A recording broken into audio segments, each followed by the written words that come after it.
ప్రతి 36 మంది పిల్లల్లో ఒకళ్ళు ఎఫెక్ట్ అవుతున్నారు. ఇది ప్రివిలెన్స్ ఇప్పుడు రన్ అవుతుంది మనకి. కానీ ఈ ప్రివిలెన్స్కి తగ్గ ప్రొఫెషనల్స్ అవైలబుల్ లేరండి ఫీల్డ్లో. మనకున్న ప్రొఫెషనల్ అవైలబిలిటీ చాలా తక్కువ ఉంది.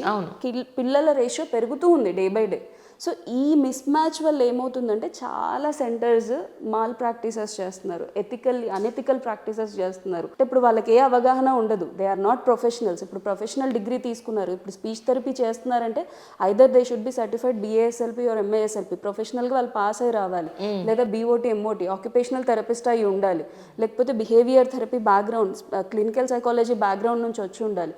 ఇవేవి లేకుండానే ఆ ప్రాసెస్లో జర్నీ ఇప్పుడు ఈ ప్రొఫెషనల్స్ అయితే వాళ్ళు చదువుకున్నప్పటి నుంచి కిడ్స్తో వర్క్ చేయడం ఉంటుంది. So they will know how to deal the child. ఇది లేకుండా కొన్ని సెంటర్స్ ఏం చేస్తున్నాయంటే డిగ్రీ చదివినా చాలు. సో ఇది ఒక బిజినెస్ లాగా, మాఫియా లాగా, డిగ్రీ చదివినా వీళ్ళేదో ట్రైనింగ్ ఇచ్చేయడము, పిల్లల్ని దాంట్లో పెట్టేయడము, ప్రాపర్ థెరపీ జరగకుండా ఉండడం, పేరెంట్స్ కూడా ఏంటంటే ఫైనాన్షియలీ ఆలోచించి కొంచెం తక్కువకి వస్తుందనేసి అలా వెళ్ళిపోవడం. వీటన్నిటి వల్ల ఎండ్కి ఎవరు ఎఫెక్ట్ అవుతున్నాడంటే కిడ్ లైఫ్ ఎఫెక్ట్ అయిపోతుంది. వాడు మంచిగా నార్మల్ అవ్వాల్సిన కిడ్ కాస్త రిగ్రెస్ అయిపోవడము, వాడు ఏజ్ ఇంకా వాడు ఈ స్పెక్ట్రంలోంచి బయటికి రాలేని కండిషన్లో వెళ్ళిపోవడము అనేది జరుగుతుందన్నమాట.